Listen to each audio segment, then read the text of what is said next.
বোন দেখ, কালকে বাবা এই যে আপেল আর নাশপাতি এনেছে, আমি নিয়ে এসেছি, আমরা দুজন মিলে খাবো।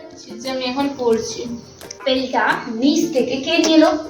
আমি আমি খোঁজ খবর করে দায়িত্ব করে এনেছি, মানে আমি কাটবোই না, তুই কাটবি, আমি খাবো, মানে দুজনই খাবো। প্লিজ। হোক, ঠিক আছে। আপেলটা এসেছে বলে তো সেই জন্য আপেলটা তো বেশি খারাপ।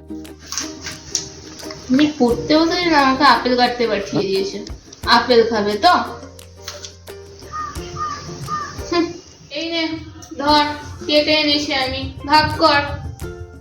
কিন্তু বোন, আপেলটা কেমন কম কম মনে হচ্ছে, তুই খাসনি তো? না না, আমি খাইনি একটাও। ঠিক আছে, আপেলটা ভাগ করি।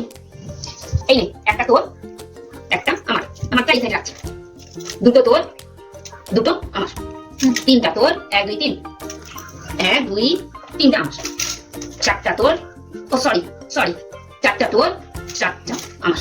বন্ধ কর। তুই এটা কেমন ভাগ করছিস? তোর এতগুলো, আমার এইটুকু কেন? না বোন, এগুলো তুই ওজন করে দেখ, একই। না, আসলে না। আমার ছোট ছোট তো, তাই। মোটেও না, আমি ভাগ করছি। তুই ভুলভাল শুধু ভাগ করিস। আপেলটা নিচ থেকে এনেছিল আমি, তুই কেটেছিস তো আমি বেশি কষ্ট করেছি। আমি তুই না, বেশি কষ্ট আমি তো বাবা না। তুই কেন খাবি? তুই কেন কেন খাবি?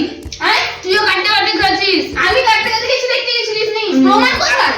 আপেলের ওজন কমে গেছে। আপেলের ওজন হয়ে গেছে, ধরে কেজি দেবো দেখবি। তুই তত বড় কি খেয়ে যাচ্ছে? আমি খাবো না এটা, তুই নিয়ে চলে যা। খাটিয়ে নেওয়া অসভ্য